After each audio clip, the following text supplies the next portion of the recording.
안녕하세요. 정승진 프로입니다.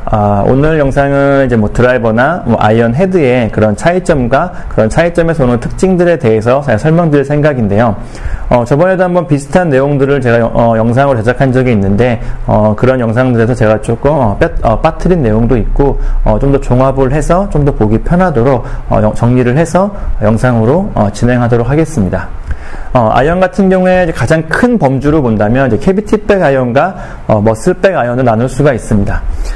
캐비티백 아이언 같은 경우는 이제 헤드 뒷면에 이렇게 파낸 형태로 되어 있는 아이언을 얘기하는데요.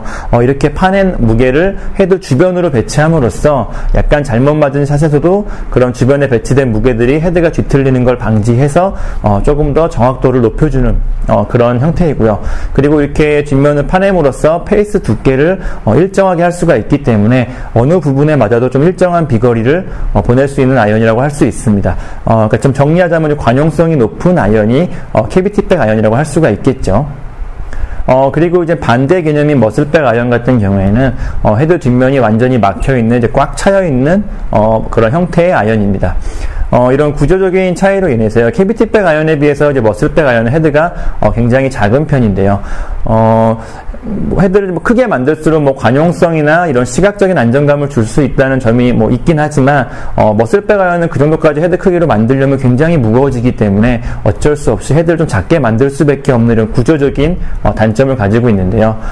그러다 보니까 이제 아마추어 분들은 좀 부담 가는 헤드 크기, 시각적으로 작다 보니까 약간 어렵게 느껴지기도 하고요. 실제로도 헤드가 작으면 작을수록 난이도는 좀 올라가는 편입니다. 약간만 잘못 맞아도 공이 클럽 헤드가 뒤틀리면서 공이 이상한 데로 갈 수가 있기 때문에 그런 면에서 이제 머슬백 아이언이 좀 난이도가 높다고 할 수가 있습니다. 그리고 이제 무게 같은 경우도 주변으로 배치되어 있는 캐비티백과는 반대로 이제 헤드의 중심부, 이제 스윗스팟 쪽에 무게가 집중되어 있기 때문에 약간만 실수해도 공이 좀 잘못된 방향으로 날아가거나 휠 수가 있고요. 다만 이렇게 중심부에 무게가 집중되어 있다 보니까 정확히 공이 잘 맞았을 때는 굉장히 좋은 타구감을 느낄 수가 있고, 그리고 다른 측면에서 보자면 어떻게 보면 머슬백 아이언은 이제 캐비티백 아이언에 비해서 관용도가 좀 떨어진다고 할 수가 있겠지만, 이런 관용도가 떨어진다는 측면이 다른 면에서 본다면 컨트롤이 잘 되는 좀 장점으로 작용하는 경우도 많습니다. 프로들 같은 경우에는 이제 필드에서 시합에서 의도적으로 공을 페이드든 드로우든 낮게 높게 조절해서 컨트롤해서 샷을 하는데, 관용성이 높은 클럽 같은 경우에는 내가 의도적으로 휘어친 샷을 클럽이 보완을 해서 아닐 수도 있거든요. 그러다 보니까 이제 프로들은 그런 면에서 좀 더 좋은 컨트롤을 내가 원하는 샷을 좀 더 잘하기 위해서 머슬백 아이언을 쓰는 경우가 많습니다. 하지만 이런 캐비티백 아이언과 이제 머슬백 아이언의 이런 컨트롤의 차이, 관용성의 차이는 그렇게 막 체감될 정도로 엄청나게 큰 차이는 아니기 때문에 프로들 같은 경우도 이제 캐비티백 아이언을 쓰는 경우가 굉장히 많고요. 제가 몇 년 전에 그런 프로들이 어떤 형태의 아이언을 쓰는지 조사한 적이 있었는데, 거의 캐비티백 아이언과 머슬백 아이언의 사용 빈도가 거의 그냥 50대 50, 절반 대 절반 정도로 그냥 비슷한 수준이었습니다. 그리고 이제 머슬백 아이언의 또 장점이라고 한다면, 이건 굉장히 개인적인 의견이긴 한데, 우선 디자인이 좀 이쁘다는 거죠. 뒤가 막혀있는 이런 날렵한 매끈한 디자인이, 좀 장점으로 작용되는 골퍼들도 있을 거라고 생각이 되네요. 그리고 캐비티백 아이언 같은 경우에는 그냥 뒷면을 파낸 일반적인 형태의 캐비티백 아이언도 있고요. 그리고 아예 한 번 더 파낸, 그러니까 헤드 밑면을 이제 포켓처럼 한 번 더 파낸 언더컷 캐비티, 포켓 캐비티라는 아이언도 있습니다. 이거 같은 경우에는 이거는 캐비티백 아이언이 가지는 장점들을 좀 더 극대화시키기 위해서, 좀 더 일정한 페이스 두께를 좀 더 넓은 부분 만들기 위해서 조금 더 저중심으로 헤드를 만들기 위해서 이런 형태로 아이언을 만들기도 하는데요. 굉장히 장점이 많은 아이언 형태라서 최근에는 많은 제조사들이 이런 언더컷 캐비티, 포켓 캐비티 형태의 아이언을 많이 출시하고 있습니다. 이제 굳이 좀 비교를 하자면 엄청나게 큰 차이가 있는 건 아니지만, 캐비티백 아이언에 비해서 언더컷 캐비티 아이언이, 포켓 캐비티 아이언이 관용도에서 조금 더 좋은 모습을 보여주고요. 페이스면이 좀 더 일정하고 무게 배치를 좀 더 주변으로 할 수 있기 때문에 조금 더 좋은 모습을 보여주고, 그리고 조금 더 저중심으로 설계할 수가 있기 때문에 좀 더 높은 탄도의 공을 가질 수가 있고요. 그리고 다만 좀 단점이라고 한다면, 이게 뒤에 좀 비어있는 공간이 있다 보니까 약간 이 부분이 좀 울림을 제공한다고 해야 될까요? 그래서 내가 타구감에서는 좀 이렇게 저희가 흔히 얘기하는 막 쫙쫙 달라붙는 느낌의 그런 묵직한 타구감보다는 뭔가 좀 울리는 느낌, 댕하고 울리는 느낌, 약간 타구감이 좀 안 좋게 느껴지시는 분들도 있을 거라고 생각이 됩니다. 그리고 이제 아이언 같은 경우에는 이제 라이각이라는 부분도 굉장히 중요하게 생각을 하셔야 되는데, 특히 좀 땅을 좀 많이 찍어치는 클럽이라고 해야겠죠. 웨지나 뭐 숏아이언이나 미드아이언 같은 경우에는 라이각이 어떻게 보면 어떤 측면에서는 굉장히 중요하다고 할 수가 있습니다. 반대로 땅을 많이 찍어치는 클럽이 아닌 뭐 드라이버나 페어웨이 우드, 하이브리드 유틸리티 클럽 같은 경우는 쓰러치는 각도나 아니면 티 위에 있는 공을 치기 때문에 헤드의 바닥면이 지면에 접촉하는 그런 강도라고 해야 될까요? 접촉하는 경우가 많지가 않기 때문에 라이각이 그렇게 크게 중요하지는 않지만, 아이언 같은 경우에는 땅을 찍어치는 클럽에서는 라이각이 굉장히 중요하게 작용할 수가 있습니다.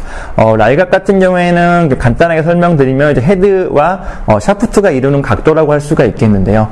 이 각도에 따라서 내가 샷을 했을 때 밑면의 어느 부분이 지면에 먼저 접촉하느냐가 결정이 되겠죠. 그거에 따라서 그런 접촉하는 그런 각도에 따라서 헤드가 조금씩은 움직일 수가 있기 때문에 정확도나 방향성에 영향을 준다고 할 수가 있겠습니다. 최근 출시되는 거의 대부분의 아이언들은 그냥 평균적인 신체 조건에 맞춰서 비슷한 라이각으로 출시되고 있는데요. 물론 이런 신장이나 신체 조건에 따라서 라이각이 달라지기도 하지만 스윙 스타일에 따라서도 굉장히 많이 달라지기 때문에 그런 라이각에 좀 관심 있는 골퍼라면 전문적인 측정 장비나 피팅 전문가에게 한번 점검을 받아서 라이각을 측정해 볼 수 있는 방법이 있고요. 그리고 간단한 방법으로는 뭐 유성 매직이나 수성 매직으로 아이언 헤드 밑면을 검게 칠한 다음에 공을 쳐서 어느 부분이 지워지느냐에 따라서 많이 지워진 쪽이 내가 먼저 지면에 닿는 부분이겠죠. 그거를 좀 측정을 해서 거기에 맞춰 조금씩 라이각을 조절하는 것도 뭐 간단하게 할 수 있는 방법입니다. 라이각 같은 경우에는 어떻게 보면 클럽 헤드를 억지로 좀 구부려뜨리는, 꺾는 작업이기 때문에 굉장히 그런 그 작업을 하시는 분의 숙련도나 경험이나 이런 노하우가 굉장히 중요하기 때문에 지금 나한테 안 맞는 라이각을 쓰시는 분이 나한테 맞는 라이각을 조정하기 위해서는 좀 더 그런 좀 전문화된 좀 오랜 경험과 노하우가 있는 전문가에게 클럽의 조정을 받는 게, 클럽의 피팅을 받는 게 좋다고 할 수 있겠네요. 다음은 이제 옵셋이라는 부분인데요. 이거 같은 경우도 많이 들어보셨을 것 같은데, 물론 다른 방법, 다른 용어로 표현하는, 다른 용어로 표기하는 제도서도 있지만, 일반적으로 옵셋이라는 단어가 가장 많이 쓰입니다. 특히 이 부분도 아이언에서 좀 중요하게 작용할 수가 있는데요. 옵셋 같은 경우에 이제 어드레스하고 클럽을 내려보는 각도로 봤을 때, 샤프트보다 헤드가 얼마큼 뒤에 가 있는지를 나타낸다고 보시면 될 것 같습니다. 옵셋의 기능이라고 한다면, 골프 스윙은 클럽 헤드가 열렸다가 닫히는 동작으로 공을 치는데, 이게 잘 닫히느냐 잘 안 닫히느냐에 따라서 공이 오른쪽이냐 왼쪽으로 가느냐가 결정이 되겠죠. 근데 옵셋이 많은 클럽, 샤프트보다 헤드가 많이 뒤로 빠져있는 클럽들은 클럽이 닫히는 시간을 좀 벌어준다고 해야 될까요? 제가 첨부하는 그림을 사진을 보시면 좀 더 이해가 빠르실 것 같은데, 옵셋이 많으면 많을수록 이제 클럽이 닫히는 걸 좀 도와주기 때문에 오른쪽으로 슬라이스가 나는 샷들을 좀 많이 방지해준 효과가 있다고 볼 수 있겠습니다. 아마추어 분들 같은 경우에는 이렇게 스윙하는 방향으로 볼 때 오른쪽이나 슬라이스로 실수할 확률이 높고요. 옵셋이 많이 적용된 아이언을 쓰신다면 그런 부분에서 어느 정도 효과를 볼 수 있을 거라 생각이 되네요. 다만 이제 옵셋이 많다는 거는 그만큼 탄도가 낮아질 수 있다는 단점도 있는데, 이제 그러기 때문에 드라이버나 페어웨이 우드, 하이브리드 유틸리티 같은 클럽에는 옵셋이 많이 적용되고 있지는 않습니다. 다만 이제 아이언 같은 경우에는 그런 옵셋으로 인해서 낮아지는 탄도가 크게 문제가 되지 않기 때문에, 기본적인 로프트가 있기 때문에 그런 것들이 크게 적용받지 않아서 아이언에 주로 사용되고 있다고 생각하시면 될 것 같네요. 다음은 이제 로프트, 클럽 로프트에 대해서 설명드릴 건데, 로프트 같은 경우에는 클럽 헤드가 누워있는 각도라고 볼 수가 있겠죠.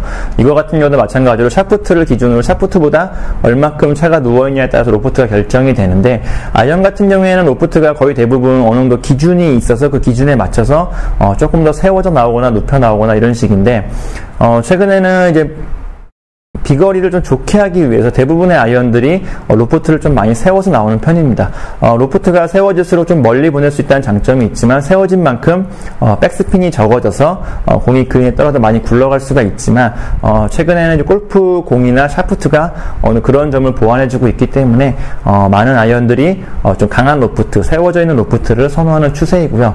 특히 이제 로프트 같은 경우에는 드라이버라는 클럽을 선택을 할 때 드라이버에서 로프트를 선택하는 게 굉장히 중요한 부분이라고 할 수가 있겠는데 내 스윙 스타일, 나의 스윙의 파워, 나의 그런 구질 탄도에 따라서 로프트를 나한테 맞는 로프트를 선택하는 게 굉장히 중요하다고 할 수가 있겠습니다. 예를 들어 내가 나의 그런 스윙 스타일이나 나의 이런 스윙 구질보다 너무 낮은 로프트, 너무 세워져 있는 로프트를 선택을 하면 공이 너무 낮게 날아가서 공이 금방 떨어지니까 멀리 안 나가겠죠. 근데 반대로 너무 높은 로프트를 선택을 하면 드라이버의 백스핀이 높아져서 공의 구질이 뭐 중간에 치솟는 구질로 해서 바람을 많이 탄다거나 공이 앞으로 뻗어나가지 못하고 런도 적어져서 역시 비거리가 많이 떨어지겠죠. 물론 이런 부분들은 다른 부분으로 좀 보완이 가능하기도 하지만 어떻게 보면 이제 공이 날아가는 거에 가장 직접적인 영향을 주는 건 로프트라고 볼 수가 있기 때문에 나에게 맞는 정확한 로프트 선택을 우선 하고 그 다른 부분들을 고려해서 드라이버를 선택하는 게 가장 현명한 방법이라고 할 수 있습니다. 그리고 드라이버 같은 경우에는 이제 헤드의 높낮이, 샬로우 페이스냐, 이제 딥 페이스냐에 따라서 또 분류하기도 하는데, 샬로우 페이스 같은 경우에는 이 높이가 낮은, 드라이버 헤드를 말합니다. 딥 페이스는 반대로, 높은 헤드를 말하고요. 샬로우 페이스 같은 경우에는 무게중심이 낮다 보니까, 같은 로프트, 같은 스윙, 뭐, 같은 방법으로 공을 친다면 조금 더 높은 탄도가 나오는 편이고요. 딥 페이스는 반대로 무게중심이 높아서 좀 더, 낮은 탄도가 나오는 드라이버라고, 볼 수 있습니다. 그리고 이제 그런 헤드의 전체적인 형태에 따라서 뭐 로우백이냐 하이백이냐 이걸로도 구분할 수가 있는데 로우백 같은 경우에는 헤드가 뒷면으로 가면 갈수록 좀 낮아지는 형태의 드라이버 헤드를 말합니다. 마찬가지로 이런 드라이버 헤드 같은 경우도 무게 중심이 낮기 때문에 좀 더 높은 탄도가 나오는 드라이버고요. 하이백 같은 경우에는 헤드 앞면서부터 뒷면까지 좀 비슷한 높이로 되어 있는 헤드를 얘기하는데 이런 헤드 같은 경우에는 좀 약간 무게 중심이 높은 편이어서 좀 더 강하고 낮은 탄도가 나오는 드라이버라고 볼 수 있습니다.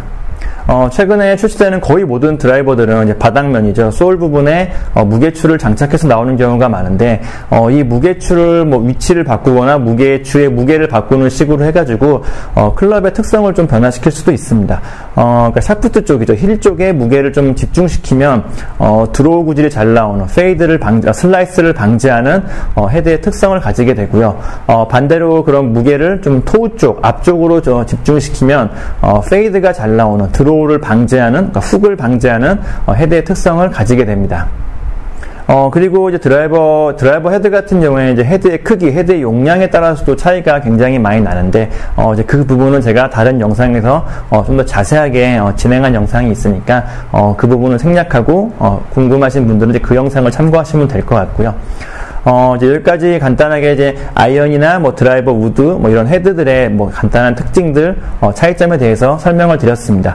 물론 이런 차이점이나 특징들이 거의 대부분 특성으로 연결되는 경우는 많지만 이런 특성들이 굉장히 여러 가지가 복합적으로 작용하다 보면 어떤 특성들은 가끔 이제 무시되는 경우도, 무시되고 있는 헤드도 있긴 있습니다. 하지만 오늘 말씀드린 거를 토대로 하셔가지고, 그런 클럽의 특성을 좀 이해하신다면 클럽을 선택하는 데 있어서 나한테 맞는 클럽을 선택하는 데 있어서 좀 도움이 될 거라고 생각이 됩니다. 네, 여기까지 이제 클럽의 특성들이나 이런 차이점에 대해서 간단하게 설명을 드렸고요. 오늘 영상을 통해서 본인에게 꼭 맞는 그런 클럽 헤드를 선택할 수 있었으면 좋겠습니다. 감사합니다.